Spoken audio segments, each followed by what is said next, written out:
Thanks for joining us for the MLRK1 FAL17 installation video. Let's jump right into it. Here are all the items included in your kit: your 6-foot power lead, your Molex pigtail with 2 sets of finished screws, your motor kit with built-in request exit.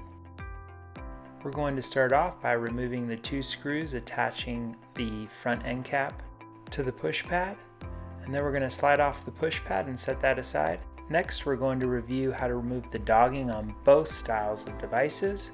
If you do not have dogging on your device, jump to the 2-minute mark. First up is the first choice style with the angled back activating bracket that secures the dogging. So we're going to have to remove the dogging assembly and that back angle on the activating bracket. So we'll start off by removing all 4 screws. Now to disconnect the back activating bracket, we're going to remove the bottom roll pin. Now we can slide it off the connecting rod, and we'll remove the rubber bumper. Now we can remove the dogging angle from the back activating bracket. But first I'm going to change up the scenery so I don't get any metal shavings in my acai bowl. We'll start off by clamping the back activating bracket. Now with our bracket at a 90-degree angle, with a permanent marker, I'm going to mark our cut line on the docking hook, and we're going to remove all the material to the right of the cut line. I'm going to be using a Dremel, but you can use a hacksaw or your tool of choice. And after removing all the material, we recommend grabbing a file to file off any sharp edges. Next, we have the Falcon Doromatic style dogging, which we can see there is no angled bracket, still a dogging hook. So we've already flipped the device on its side, removed the 4 screws. So we can easily remove the dogging assembly, and we have the back activating bracket loose. It's optional if you'd like to remove the black rear bumper. It functions as a silencing mechanism, but with the new kit it is not necessary. We're going to grab our motor kit and place it in the back of the exit device. You might notice that it's a little bit tighter fit than previous versions. That'll help stabilize the unit. Next, we're going to pull it closer to that back activating bracket. And you might have to do a little maneuvering here just to get the attaching hook to the inside of the back activating bracket, as shown here.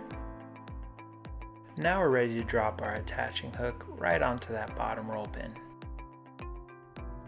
When we're installing, depending on which device you have, if you have the Falcon, be careful as you lift up that connecting rod is not getting stuck on the bottom of the motor bracket. Now we're going to lift up on the attaching hook, bring the motor kit forward, and drop it right on that roll pin. Show you one more time. And push down on the back activating bracket to make sure you're on the right roll pin. Next, we'll flip the device on its side, line up all the screws with the existing holes, and secure the back activating bracket and motor kit to the base rail. Now we're ready to try this out. Let's grab our Molex pigtail, plug that into the motor kit. It should snap and lock into the power terminal nice and securely. Now let's hook it up to power and try this bad boy out, making sure the motor's functioning correctly and pulling back the device.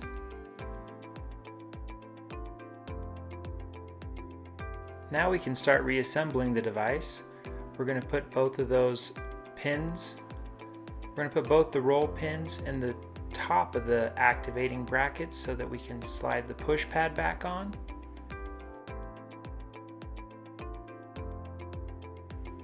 Be cautious of the wires and make sure that the pins are going in to their proper channel.